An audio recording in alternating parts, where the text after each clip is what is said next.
Bill Clinton's mentor and Georgetown University political science professor Carroll Quigley explained in his book, Tragedy and Hope, how the Anglo-American Roundtable groups backed every brand of authoritarianism, from communism to fascism, to ensure that a centralized government dominates the population and the economy as planned.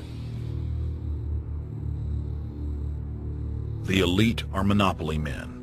They seek to create monopolies and dominate populations through the barrel of a gun. In their writings, the leadership of the New World Order has continuously heaped praise on the corrupt communist Chinese model.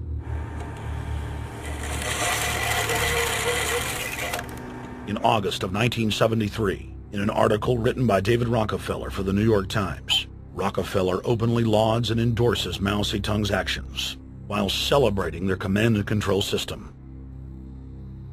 Whatever the price of the Chinese Revolution, it has obviously succeeded not only in producing more efficient and dedicated administration, but also in fostering high morale and community of purpose.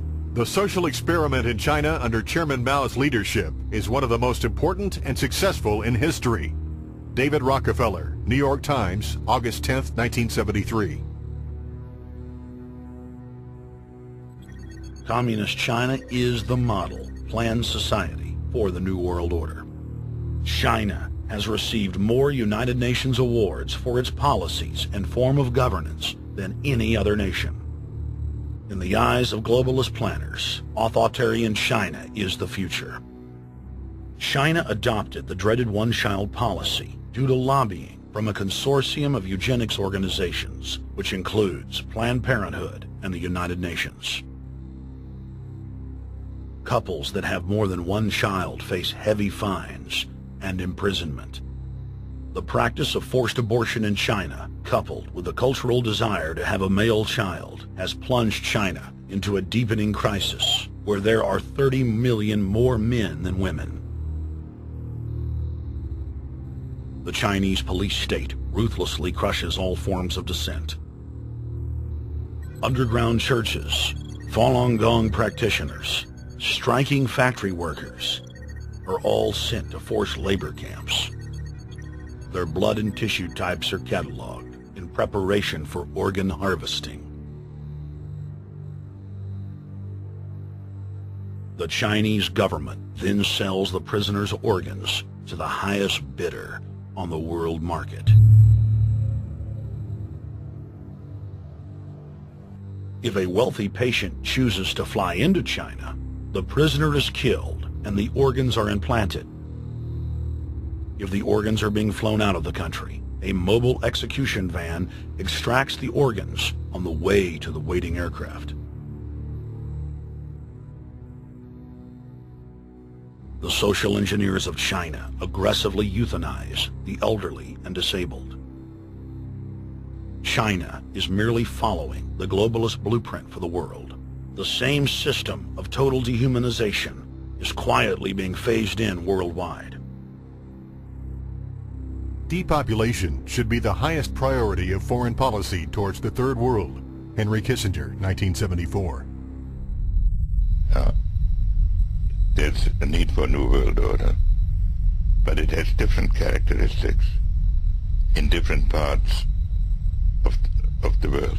Now, none of this may succeed this time, but this to me is sort of the outline by which someday, in the next few years, a solution will emerge. Where does this mindset come from? Why do the elites kill the largest masses of people when no one is resisting them, when they've already attained total control? What ideology drives the elite psychopath? Since Plato's time 2,400 years ago, state planners have openly proclaimed their desire to control every detail of the commoner's life. From breeding programs to mass extermination of undesirables, the dark dream has continued on for millennia.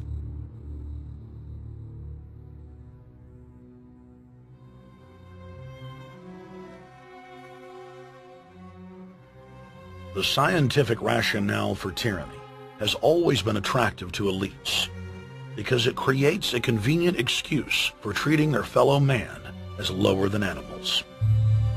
Robert Thomas Malthus, famous for saying that a mass food collapse would be helpful because it would wipe out the poor.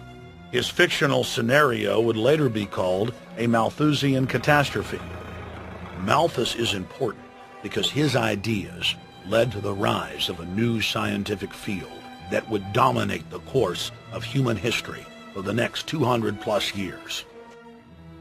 Charles Darwin, an admirer of the Malthusian catastrophe model, developed the theory of evolution, its chief tenet being the survival of the fittest. With the help of T.H. Huxley, known as Darwin's bulldog for his strong support of Darwin's theories were pushed into wide acceptance among key scientific circles throughout England and then the world.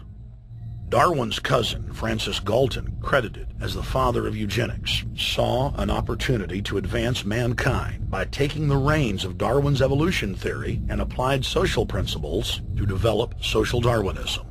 The families Darwin, Galton, Huxley, and Wedgwood were so obsessed with their new social design theory that they pledged their families would only breed with each other. They falsely predicted that within only a few generations, they would produce supermen. The emerging pseudoscience was only codifying the practice of inbreeding, already popular within elites for millennia. The four families experiment was a disaster. Within only 2 generations of inbreeding, close to 90% of their offspring either died at birth or were seriously mentally or physically handicapped.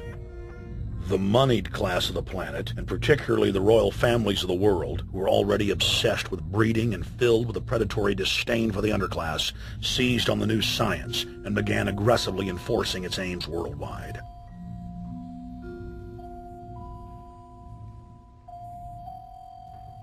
Biometrics appears to be a new science, but it was actually developed by Galton back in the 1870s as a way to track racial traits and genetic histories, and as a way to decide who would be licensed to breed. In 1904, the Cold Springs Harbor Research Facility was started in the United States by eugenicist Charles Davenport with the funding of prominent robber barons Carnegie, Rockefeller, and Harriman. In 1907, the first sterilization laws were passed in the United States. Citizens with mild deformities or low test scores on their report cards were arrested and forcibly sterilized. You're 17, aren't you, Alice? Yes, but what have you done with my folks? Well, we're trying to help them, Alice, and you too. They were taken to the hospital this afternoon. Hospital? Wasn't none of them sick this morning?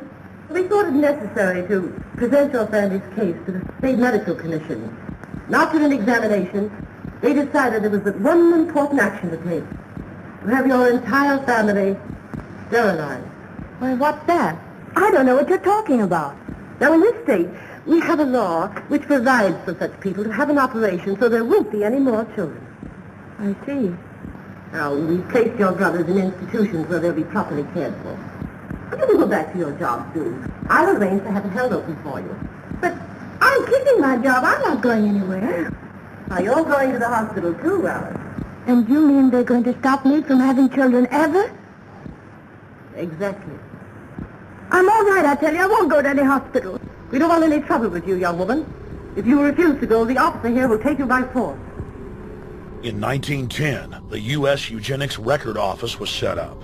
By then, the British had created the first network of social workers, expressly to serve as spies and enforcers of the eugenics race cult that was rapidly taking control of Western society. The social workers would decide who would have their children taken away, who would be sterilized, and in some cases, who would be quietly murdered.